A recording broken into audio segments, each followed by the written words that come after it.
Looking for ways to save money in your electricity bill? Trina Solar, the global leader in PV and smart energy, presents Vertex, the most advanced solar panels in the world. Providing you with the highest power and efficiency available, up to 670 watts, Vertex modules can save you more money. Reliability and performance have driven our worldwide popularity. So trust us to power your home or business and enjoy peace of mind with our 25-year warranty. To find more information and to find a local provider close to you, visit trinasolar.com.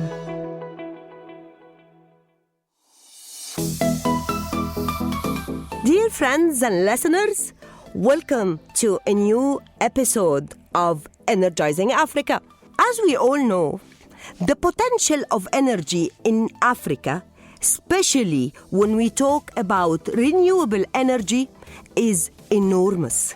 Yet, only a fraction of it is being currently utilized. And Energizing Africa is a talk show that's brought to you by Trina Solar, the world's leader in PV solutions. And Energizing Africa is designed to help African states to take this decisive action and turn around the narrative to light up and power Africa, to accelerate the pace of economic transformation, to unlock the potential of business, and to drive much needed activities and industrialization to create jobs across Africa. And today, we're going to tackle the usage of renewable energy, of solar energy, in a very specific sector, in a very critical and important sector in Africa, which is the residential sector. And as we know, every episode we are being joined by an expert from Trina Solar, who is going to walk us through the scene, how the technology is helping us to better utilize the resources we have across Africa at each and every sector. And since we're talking about residential sector, so we had to go to the experts. And in this episode, we're very much happy to be joined by Sam Ogoni, Regional Sales Manager for Trina Solar. And Sam has a very specific focus on Africa. So we're excited to welcome Sam to this special episode from Energizing Africa. Hi, Sam. Hello, Samar. How are you? Yeah, I'm doing very well. Are you? I'm very well, and I'm excited that you're joining us today from Nigeria. Yes, same here. I'm very excited to join this session, and of course to hear to say what I know about the industry sector and all that. And yes, it's a very exciting topic, and yeah, I'm very excited to be part of it. So before we start, very big, fat hi to all our listeners and our friends in Nigeria. And definitely thank you so much, Sam, for taking the time to be with us today. Thank you, Samar. Thank you, Sam. Okay, Sam. Yeah. As ever, and as we do in the beginning of every episode, would you please introduce yourself and your profile so that we get to know you better? Okay, thanks. So as you mentioned, my name is Sam, and I represent Trina Solar for Middle East and Africa. And of course, with specific focus on the West and Central Africa markets. So I think my solar journey, my experience into solar, my solar experience started about 6 years ago. And before that time, I think maybe probably just a recap of what I've done before joining, because before my journey into the solar industry. So notably, I think I was in MTN Nigeria. MTN Nigeria is one of the biggest tech companies definitely, in Africa. Yes, Yeah, the big yellow company. So yes, I was there. Yeah, I was there, and of course, it's the biggest in Nigeria and one of the biggest in Africa. So I worked in MTN on different roles, from key account management to retail sales to trade marketing, etc. So I was on this role for about four to 5 years, and interestingly, one day I got a call from a recruiter telling me that there is an opportunity in business in Nigeria. And I was like, I couldn't really wrap my head around it because I was doing very well when I was in MTN. So I was wondering, what the hell am I going to do in a solar company? So I Googled the name of the company. I did not even know anything about it. But interestingly, I had a session with the then CEO of that company. The name is Lumos Nigeria. They provide a solar home system with their HQ in Israel. So I had a session with the then CEO, and within a space of 2 minutes, when he was sharing his idea, what he wanted to do, his vision and all that, I was like, I think I got connected to his dream, to his vision. And so that is how I found myself in the renewable energy sector. And I think for the past 6 years, it's been a very exciting journey. I started with Lumos Nigeria as the pioneer head of sales and marketing for Lumos, which were the key responsibilities of what I was meant to do is to define the road to market. And of course, Lumos was selling solar home system to the bottom of the pyramid and those in the middle class and all that. So yes, I did the road to market. You have to put out a team that is going to drive the project and things like that. And it was very exciting journey starting from selling from one state in Nigeria to selling across all the states across the country. So that's how I got myself into the renewable energy section. And from then, after then, I moved. I joined one of Trina's competitor. Earlier on, I worked with Jinko as a sales manager for Nigeria. And of course, specifically what I was meant to do was to drive sales. So the interesting thing about what I did in Lumos and in what I'm doing now is that way back then, the people were reaching out, were those at the bottom of the pyramid, the solar home system that could power small appliances and all that. But whereas I've scaled up in terms of skills, in terms of knowledge, in terms of understanding of the market, whereby now I focus more on utility, residential, and big projects within the continent. I've been in Trina Solar for over a year, and Samar, to be honest, it's been a very, very exciting journey.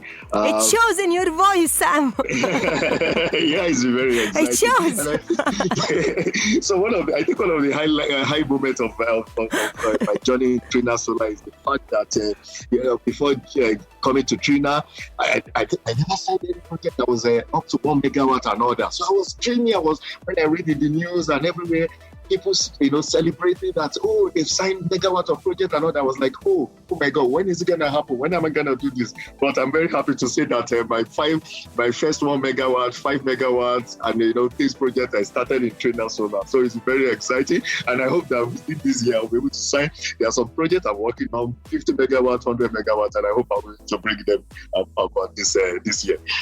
So we all hope that all the megawatts that you've mentioned, it really comes to lighten up the space where you are sitting now, because it's infectious. It comes here to Cairo, so it's infectious, really. Exactly. And I think strategically as a business and personally, I think we are putting all the resources and all the strategies in place to actually make sure that this happens. Now, yes, this is our dream. We are, of course, Trina. We are one of the leading manufacturer in the industry. We are the leading, and yes, we want to consolidate on this. I want to keep holding the grips especially within the African market. Perfect. Yeah. Perfect. So as we were talking before we start the interview, that we can say that this is the right topic for the right man in the right time. And definitely Africa is the right place. So you're lucky, and I think we all should thank the headhunter who attracted you from the mobile and telecom business to the renewable energy, because this is the time to focus on renewable energy, and Africa is the destination. So perfect. So let's walk through the renewable energy across Africa. As we all know, and as we mentioned in the beginning of this episode, the potential is enormous. So what are the challenges that face Africa and that is kind of hinder Africa from realizing the potential and utilizing all this capacity that we enjoy? Okay, so thanks. I think, as you rightly mentioned, the potentials and the opportunities within the continent is endless. We're just beginning to scratch the surface, especially if you look at some of the sub-regions, the West Africa, the East Africa, the Central Africa, apart from maybe North Africa that have gone a bit ahead of everybody, and some part of Southern Africa. So the opportunity is endless, and again, we are just scratching the surface. And if you look at a lot of solar activities, a lot of developmental activities that are going on globally around the world in terms of investment, destination, what have you. If you will notice that most of them have been focused in Africa because they've seen the needs, the demand, and the population, and the needs to actually address all this. So, but unfortunately, in terms of where we are supposed to be, what we also have done, we've not really gotten it that right. Like, compared to some other continent that if you want to do your comparison with. And I think one of the greatest problems that we've had is within the region is infrastructural deficits. In terms of infrastructure, for example, in Africa, we are not where we are supposed to be. For example, if you take countries like South Africa, by the time you take Cape Town, you take Johannesburg, you take maybe Pretoria, and etc. Most of the other cities within those countries, they are not really where they're supposed to be. And it's worse when you look at West Africa, you look at the Central Africa. For example, I take Nigeria. If you look at the moment you take away Abuja, you take away Lagos, then every other cities, you come to Abuja, you're like, wow, this is it's an amazing city. It's a big city, and everybody, there's always that tendency for everybody that coming to the city for the first time to fall in love with the city. But so you get this impression, but Nigeria is a great country, they have infrastructure and all that, but it ends there. By the time you take out Lagos, you take out Abuja, and the same thing happens in all other African countries. By the time you take up the state capital and the administrative capital, the developmental is not spread across. So this is one of the challenges that we are having within the region. And of course, unfortunately, the poverty level within the region is also a bit very high. Yes, the World Health, the UN, and every other international organizations are doing everything possible to actually close this gap. But the reality is that these gaps are still there. So you look at leadership also, is also one of the challenges until recently, where things are getting a bit more stable. If you've been following the trends of what's been going on, especially in the West Africa country, Mali, Guinea-Bissau recently, military are taking over. So political instability has been one of the challenges that we'll be having. So those are the challenges that African countries have been having, that we have not been able to actually attain the level of development that we are supposed to have. And again, if you compare what is happening now to what has happened in the last 10 years, 15 years, 20 years, you can actually see that, yes, there are some improvement, and we are hoping that those improvements will actually continue like that. So there's stability, political-wise, security-wise, and infrastructure-wise, things can get more stable, and we can have a better, the dream continent that all of us are hoping for. I think, Sam, really, we totally agree with you, because while the work for infrastructure now is the name of the game across Africa, and all businesses that work in this domain globally, they all eye Africa because the level of modernization, the level of attention being extended to infrastructure in Africa is unique now, and it's mainly an area of saturation in many parts of the world, but this is an area of development in Africa. So infrastructure is getting the attention of almost all countries in Africa. But as you rightly mentioned, it's this stability thing. It's the mainly political stability across most of the countries, because this would mean sustainability in whatever strategy, in whatever direction. So I hope that we started to see some really commitment to from all African states to the 2030 targets, and I hope this would definitely lead to a more attention being given and priority just to walk the talk. So priority should be really given to the energy sector, and on top of that, that's the renewable energy. So that's why the potential is enormous, as we said. Yeah. Okay. So when we come to the residential sector, so in some countries, like in Egypt, for example, the residential sector, I think it accounts almost for 50% of the energy consumption. So let's take Africa, the big picture for Africa. The current level of consumption of electricity in the residential sector for the continent, how do you see it?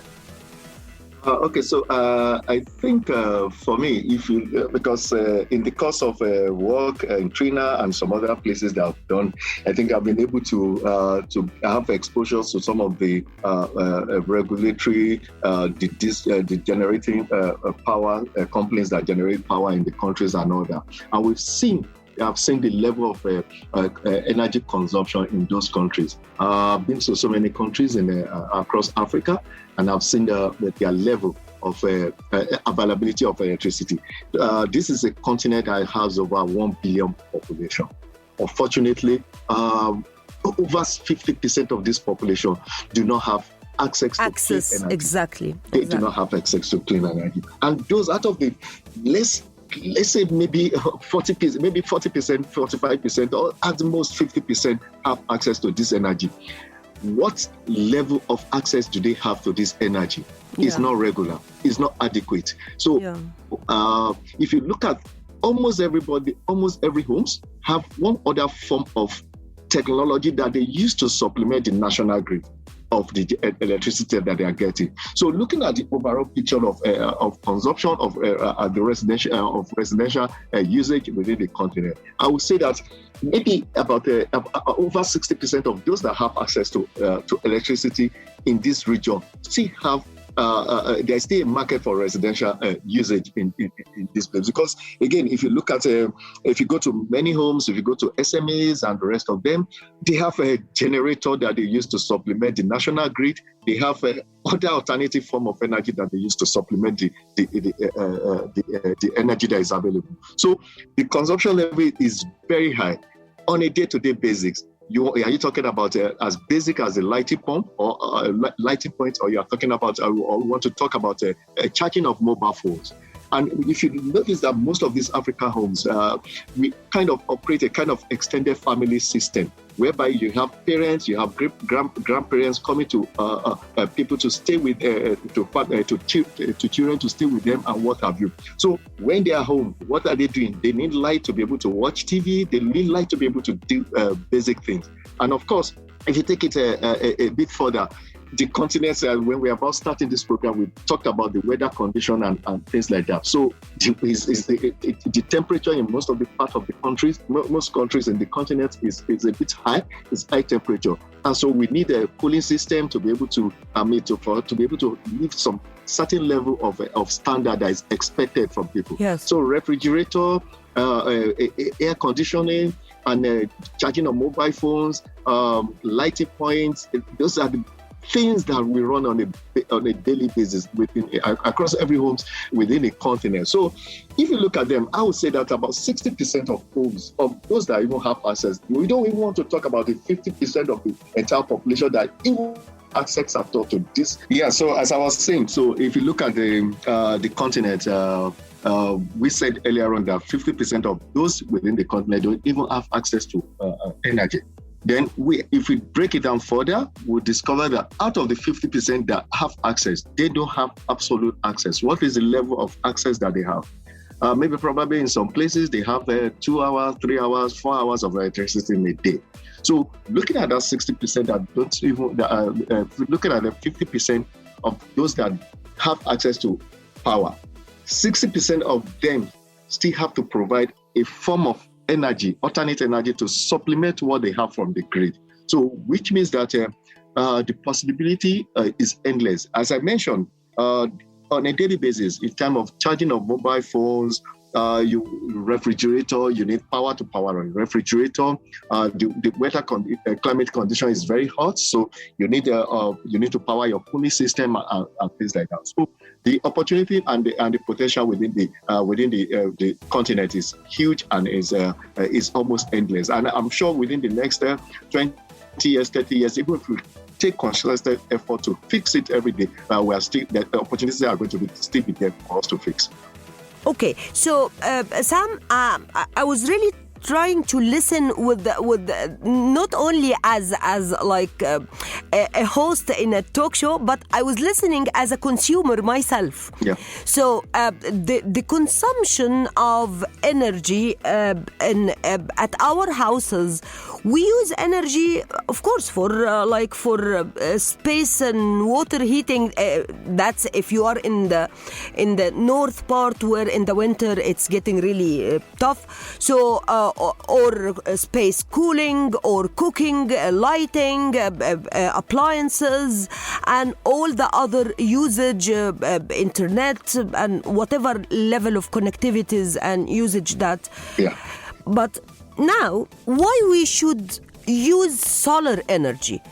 Of course, as businesses, we have commitment to ease our footprint on the planet, on the environment, and so on. So as businesses, we have commitment, we have targets to reduce, as we said, emissions and footprint and so on. Mm-hmm. But as individuals, we all know we are moved by the bills. So. Mm-hmm. In terms of impact on the budget, our own personal budget. So why I should move to solar energy? What kind of saving that solar energy is going to offer at the end of the month for us? Okay.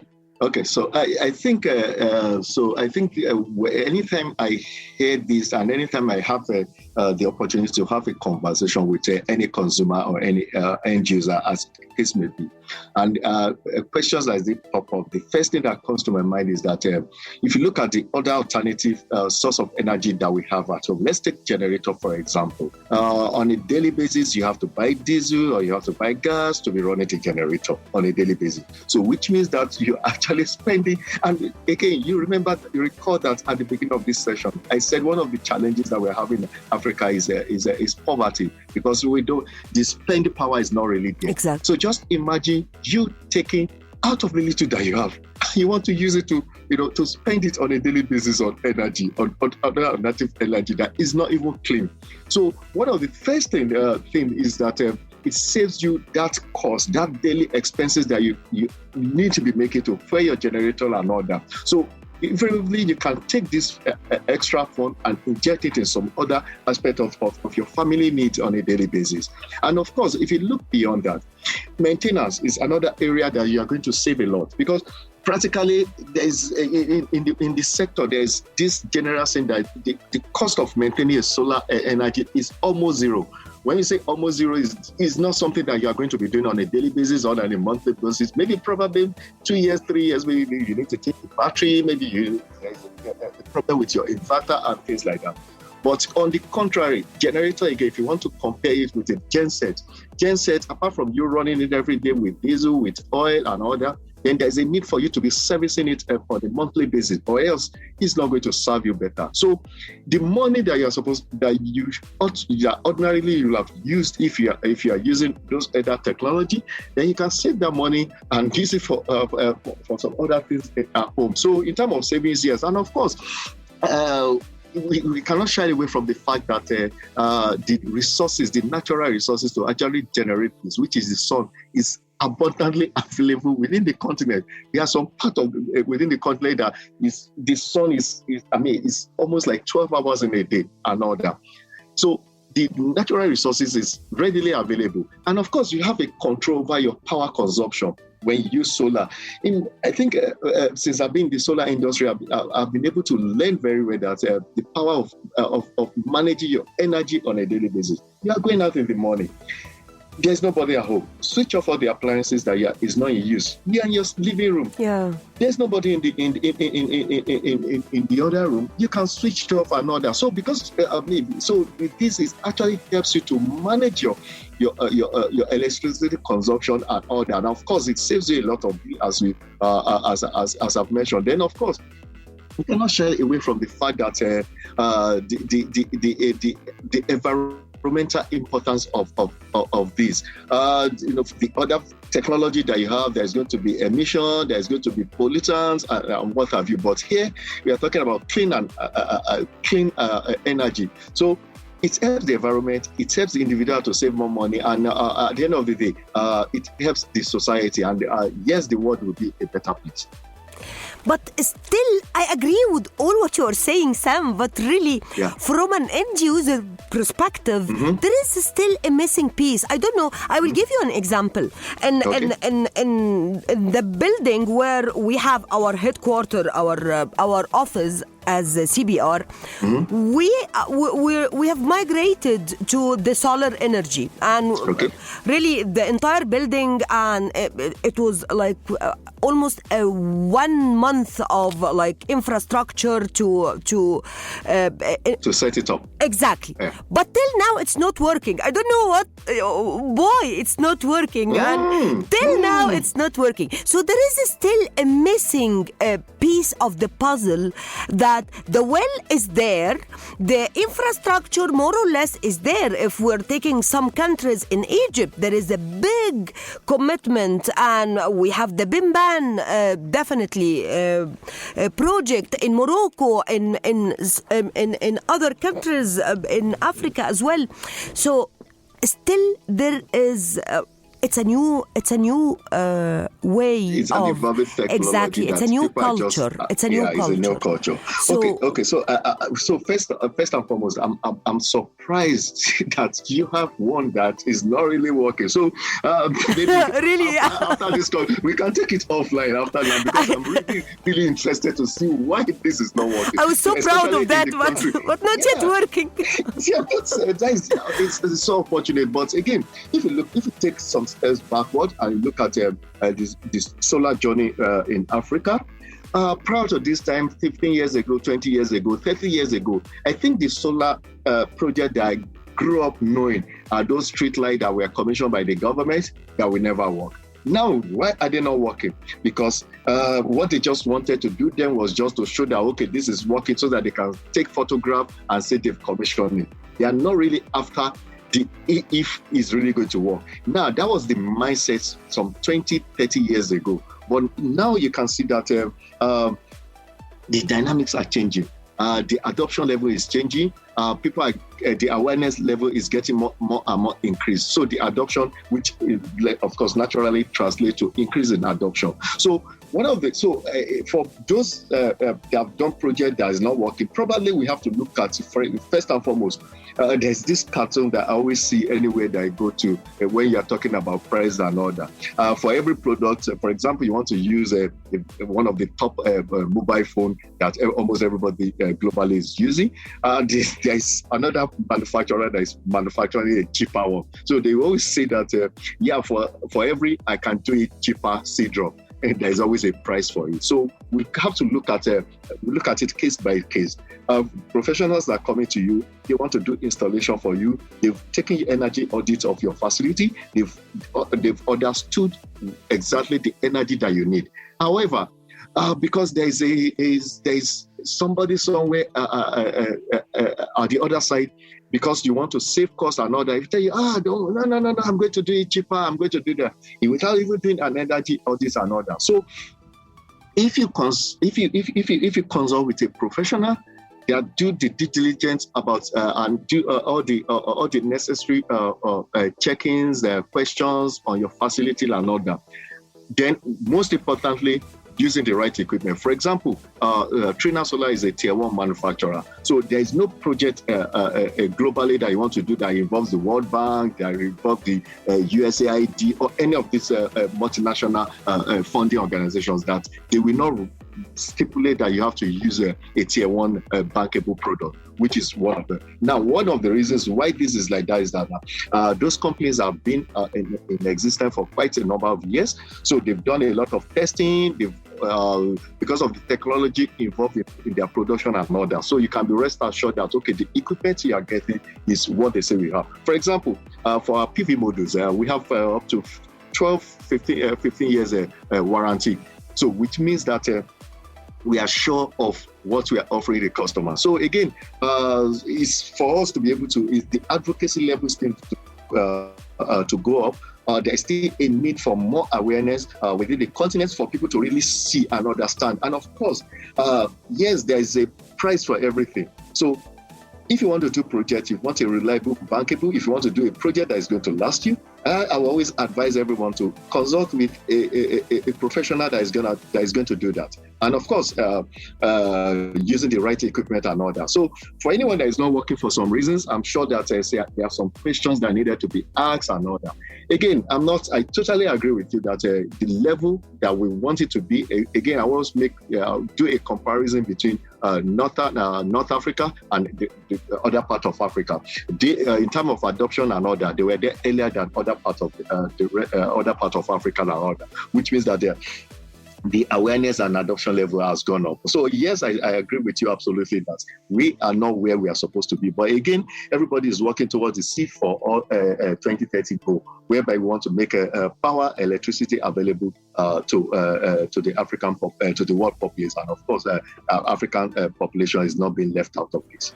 Okay, so Sam, the 2030 targets, when we first when it was announced, the commitment of each and every country to the 2030 targets, that was like I don't know, 7-8 years Some years back. ago, yeah, exactly. Yeah. But now we're 2022, and 2030 is almost next year. So, we used to look at the 2030 as it's as if it's something that is going to take eternity to come. Infinity. So it's something that's for the next generation to work on. But the good news is that that's tomorrow. So yeah.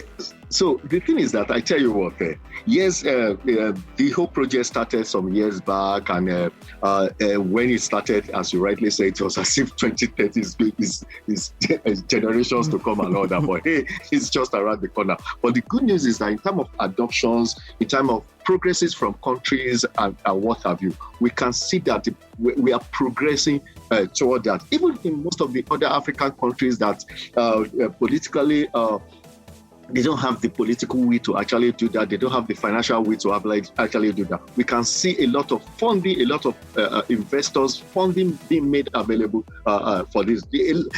Almost all the countries have set up a rural electrification agency, for example, which is in charge of providing power for the people in the rural community and all that. So, and of course, the World Bank, there are a lot of grants, there are a lot of funding that is being made available to this. So, again, if you look at some countries, I give you, for example, if you look at the Democratic Republic of Congo, before now, they were not really doing anything in terms of a solar project and all that. But from the feelers that is coming in from the industry, and because of the activities that is going on in that country, most likely within this West Africa, Central Africa sub-region, it is one of the countries that is going to get to that gigawatt club, whereby they have a project that's going to be about 1 gigawatt. So we are already approaching that. And we have some other countries. In Ghana, for example, they just did a project, a 50 megawatt project. So if you look at what is going on in Rwanda, if you look at Kenya, for example, in terms of making availability, access to basic energy, we can see in the last 6 years, there have been that concerted effort from the government, from the people, to actually get to actualize the 2030 goals that is being set. So, yes, we are not there yet. We are not, but at the same time, we are not where we are about 7 years ago. And in terms of strategy, again, in terms of the resources to actually do that, because I tell you, what is a capital intensive project and all that. So in terms of that, a lot of world bodies are putting resources together with head of state, with head of government and all that to actually ensure that we get to that point. And yes, I can say confidently, Samar, that a lot of countries are going to cross that line, looking at the timeline that we set for ourselves.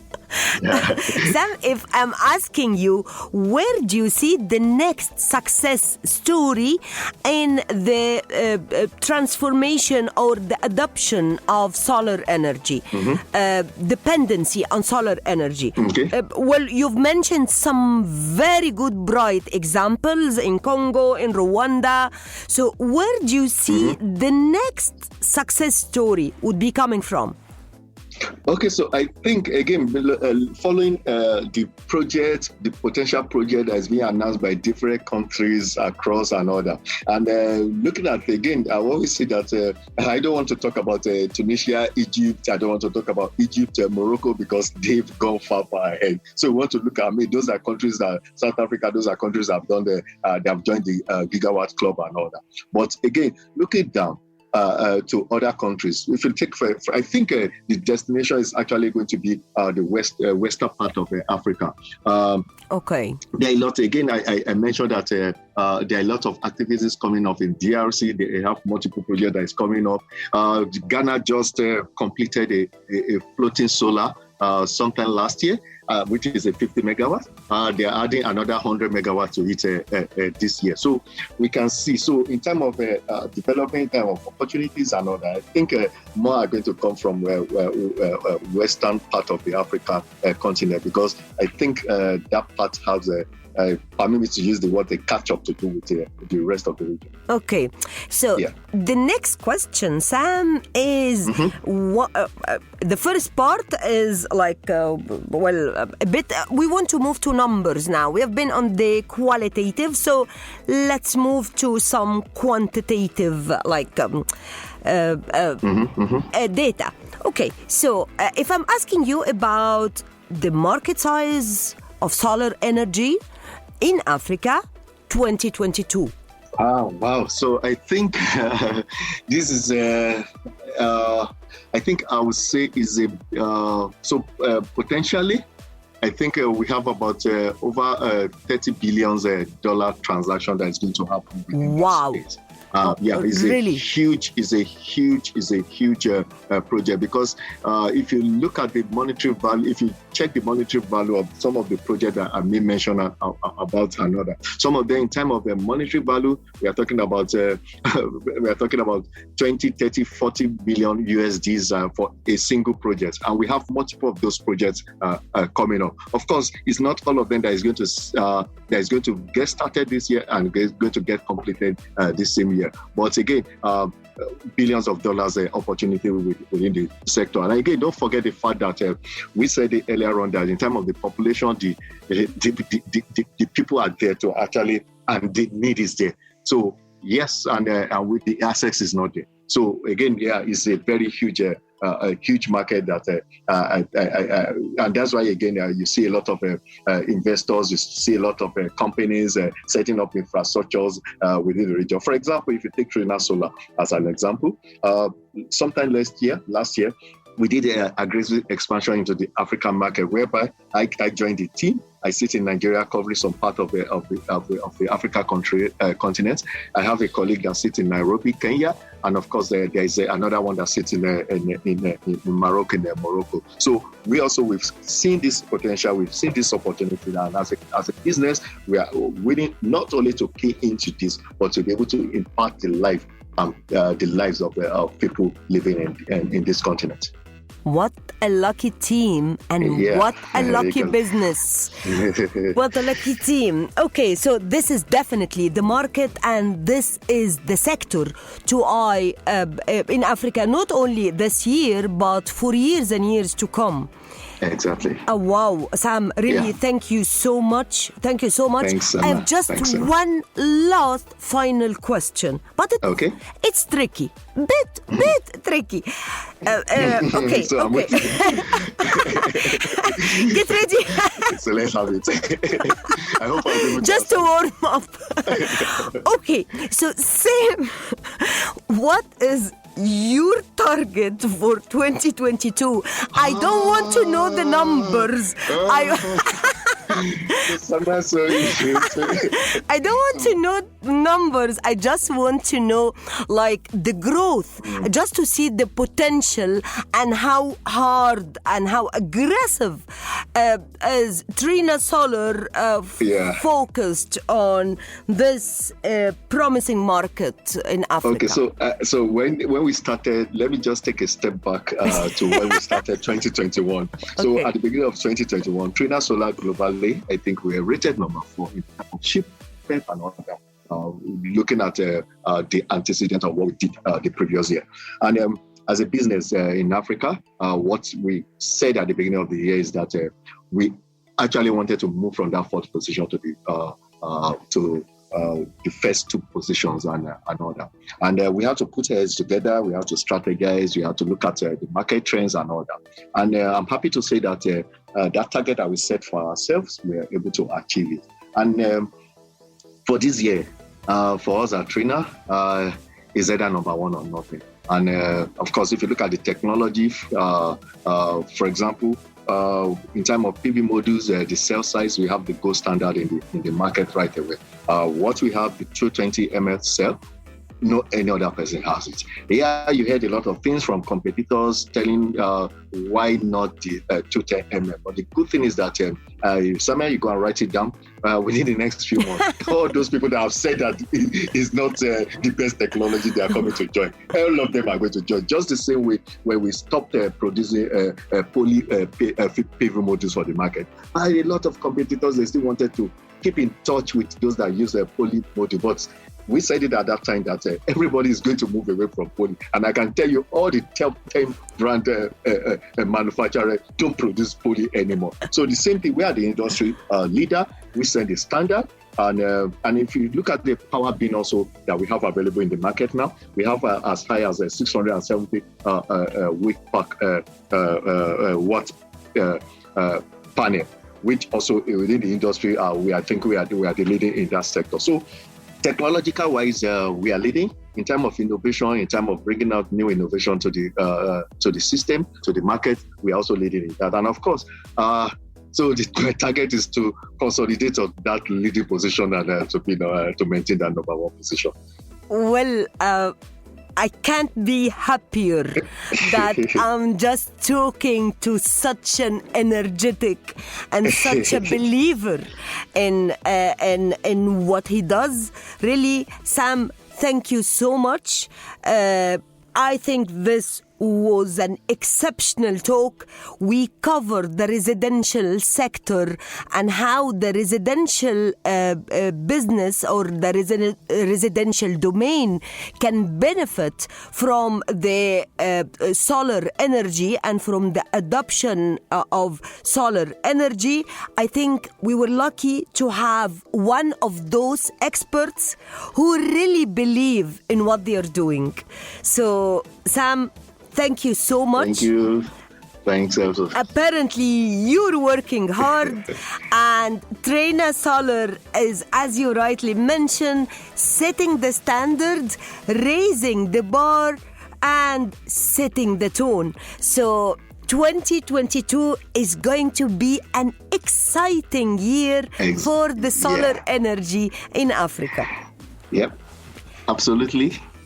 And strategically, we are positioned for that, and we are ready to take that. You're definitely well positioned, and as leaders, you're just set to drive this new sector in Africa. So, wish you all the best, in Thank you very much. 2022 and beyond.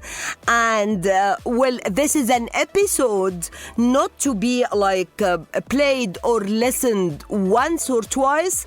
This will continue with us because we're going to use it as a benchmark for the entire sector and the performance and how we're progressing in the residential business when it comes to renewable energy and application of renewable energy. Thank you so much, Sam. Thanks, much Samar. enjoyed this, really. And I look forward to hearing the feedback from all our listeners. And definitely, if you want to reach out and to connect or contact the Trina Solar experts in whatever country or market you're based in, definitely feel free. They are the experts and they're here just to help us drive this culture.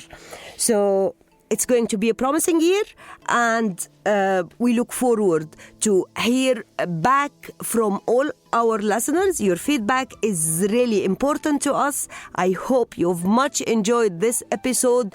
I hope you join me in thanking Sam for his time, for sharing his experience with us, and we wish you the best year ever, and it's going to be definitely an energetic year.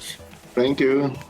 Thank you so much, Sam, and thanks, Trina Solar. We look forward to seeing you next week with another expert from Trina Solar and another sector that we're going to spotlight on and how solar energy is coming to change the name of the game. See you next week and take good care. Thank you. Sam, really, thank you so much.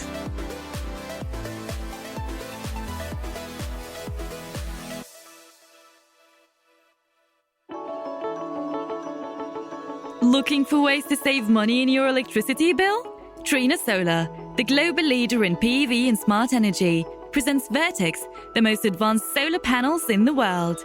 Providing you with the highest power and efficiency available, up to 670 watts, Vertex modules can save you more money.